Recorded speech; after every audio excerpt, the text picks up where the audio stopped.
In this episode, I am going to cover gout remission via the low-carb lifestyle.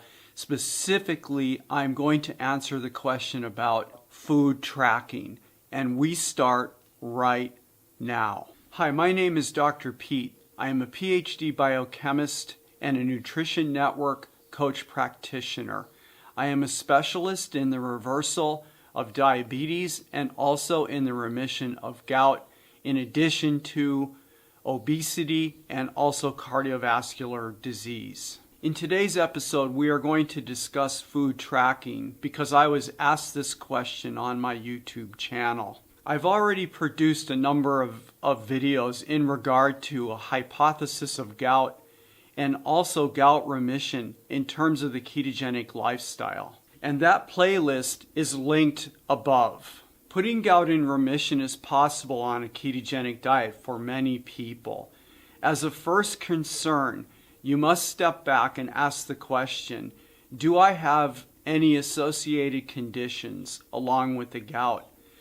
So let's look at this first slide, and what you can see is indeed about 75% of the individuals that suffer from gout also have high blood pressure. About half of them are significantly overweight. About 3/4 of them are suffering from chronic kidney disease. A full quarter are also suffering from type 2 diabetes, and a significant portion of people are also suffering from cardiovascular issues. Therefore, it is also important for you to undergo metabolic screening in order to determine what your metabolic health truly is, so that you can make intelligent decisions going forward about lifestyle changes. Keep in mind that the thing that gout, diabetes, obesity, and cardiovascular disease all have in common is that they respond in terms of reversal and remission to a low carbohydrate lifestyle. Today we're going to focus on the remission of gout, and in this next slide I want to emphasize that over and above all issues, we must eliminate alcohol, sugar, high fructose corn syrup, agave syrups, honey, and processed food that usually has added sugars in it as a first defense and as a first strategy to put our gout in remission. So what does a gout protocol look like? First, you need to make sure that you're under doctor's supervision. Don't make any lifestyle changes without discussing this with your primary physician. Secondly, and I cannot overemphasize, we need to eliminate the alcohol, the sugar, high fructose corn syrup, agave syrups, honey, and processed food that contains added sugars. There's two goals in the lifestyle.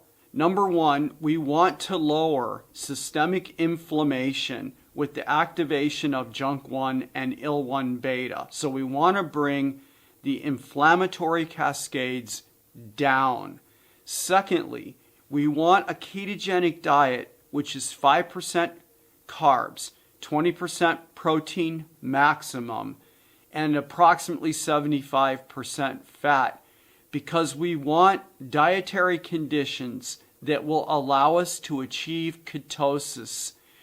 And ketosis means that we will be burning fat and producing a particular type of ketone called beta-hydroxybutyrate, which has been shown by the literature to inhibit the inflammatory complex of protein that is responsible for the gout flare. Instrumental in being successful with the lifestyle and putting gout in remission, we must measure biomarkers. This includes finger sticking to determine uric acid, fasting uric acids, uric acid before meals and after meals, in addition to blood glucose, ketones, weight, and also blood pressure.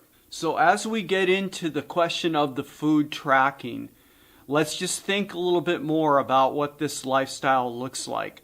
So in this slide, you can see a pyramid. Notice that the base of the pyramid is composed of natural fats, both saturated, monounsaturated, and also polyunsaturated fats. Then the diet is composed of protein, anywhere from approximately 15% to 20%, depending on the needs of the individual. And then lastly, at the top of the pyramid are the complex, high-quality carbohydrates of low-carbohydrate vegetables.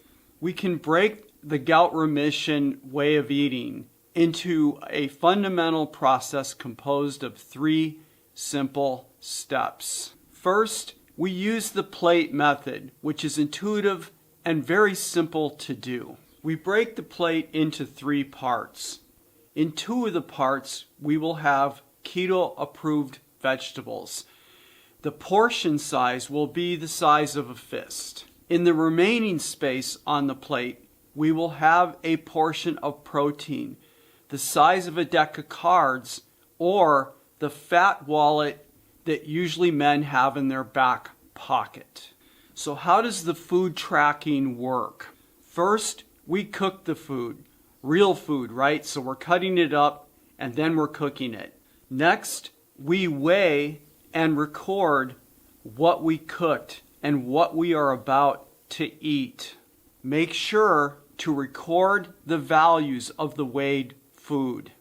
Then we plate the food and we eat it. Don't forget, there are certain meals where we are going to measure pre-meal, uric acid, blood glucose, and ketones.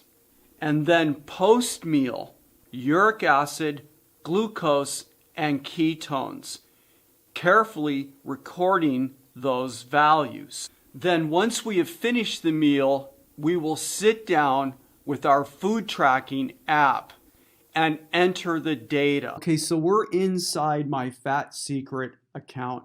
Let me just acknowledge from the start, I know that there are a lot of different food tracking apps on the market, and I'm not saying that Fat Secret is the best of them all. This happens to be the one that I started with 3 years ago because I was asked to open an account by a health coach that was working with me at the time. Now let's get to the business. You'll notice, and don't worry, I'll scroll down. We'll talk about what I ate that day. You'll notice though, right off the bat here, that at the top you can see the total number of calories that I had for the day. 3,417 calories.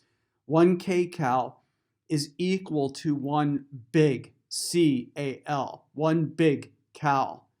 All right, and then as we move down, if you notice the horizontal bar here that's green, you can see that for this particular day, which was in January, it was Thursday, the 6th of January, 2022, that on this particular day, my carbs were at 37 grams, my protein was at approximately 155 grams, and my fat was at approximately 295 grams for the day. Now, as I said in the sequence, in the video before taking you inside my Fat Secret, I have entered everything that I put into my mouth that day with the exception of water. I think I did not put water at the bottom of this, but I kept track of it. So I started the day off with 3 cups of coffee. You can see in my coffee I put butter along with some coconut oil and heavy cream. And then later in the day, around 11 a.m., I think, well, maybe it was a little bit earlier, I had 4 eggs and pork belly that I cooked myself. So there's no processed food here unless you argue that the dairy is. All right, and in each case, you've got to enter that information, and then the program itself provides the calorie breakdown on how much is fat, how much is protein, and how much is carbohydrate. You'll notice that lunch, which usually for me, if I eat lunch, is going to be sometime in the early afternoon. Now, there's on a lot of days, I'm only eating 2 meals a day. The reason why there are 3 here is because this particular week I was working out really, really hard, and I quite literally needed more calories. So in this lifestyle, one of the take-home messages here that you need to pay attention to is we eat when we are hungry. And the fact that we are low carb and low insulin means that our satiety hormones are not dysregulated. They are working correctly. So when we're hungry, we eat. So you can see what I had at lunchtime. I had some smoked salmon. I had a salad. The reason why this is all broken down, and this is one of the issues with food tracking. For those of you that really want to do it, it can be a pain in the neck, because finding your salad as a single entry is going to be impossible. So you can see that the salad was broken down here into the things that I put in it. And then I also had a small 6-ounce steak along with this. And the Bamo sauce is the dressing that I make myself, right? And I've entered it into this program, the actual recipe, to make it easier for when I'm logging food. And then that night at dinner, and again, remember, all of this is being cooked. It's real food that's being cooked, cut up, and then eaten. What I did was, just as the way I've instructed you, is I weighed my portions. That's why I know that I had 200 grams of pork loin for dinner. And then you can see I also had cooked Brussels sprouts and okra. None of this was out of a package, fresh food that was cooked up and then cut up and then eaten, weighed first. And then again, the salad is broken down because there's no way for me to enter in the type of salad I have without maintaining my accuracy.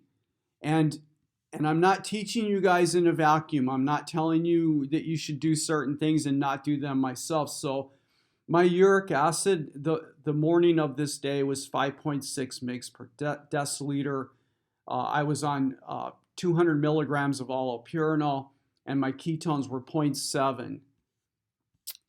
Again, to emphasize, the amount of calories that I had that day were at 3,400. Again, it was because I was working out like a fiend all week long.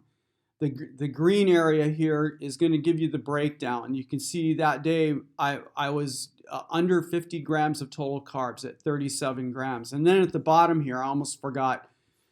This is what the question was I had the other day in the notes.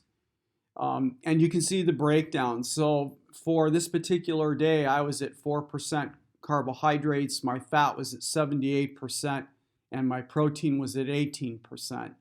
The fat breakdown, remember, I'm eating natural fats that are composed bulk saturated fat, followed by bulk monounsaturated fats, and then composed also of some polyunsaturated fat.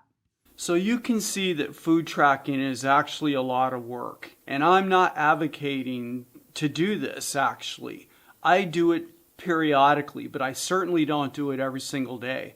And I have learned over the last 3 years, what really counts is using the plate method and then using your biomarker tracking to see whether or not you're staying in line, what your uric acid is doing and what your ketones are doing, because this allows you to be responsive to what you're eating. And then periodically, I use the Fat Secret app in order to look at trends. Am I staying on track?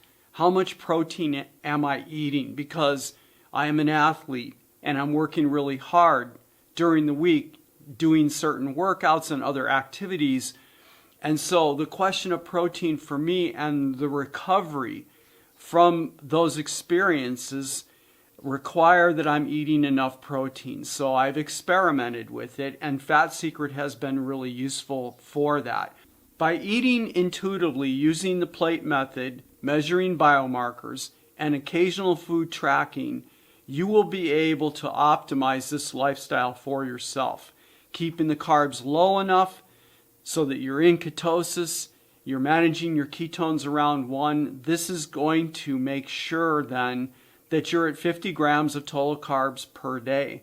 And after keto adaptation, and monitoring uric acid, you then can start manipulating your food choices a little bit and watching how things progress, how you feel, and ultimately where your uric acid is located. Thank you so much for watching my presentation. If you have any questions, please leave them in the comments under the video. I respond to all of the questions that I get. If this is the first time you've joined us, please click the subscription button and the bell next to it so you know the next time that we publish a video.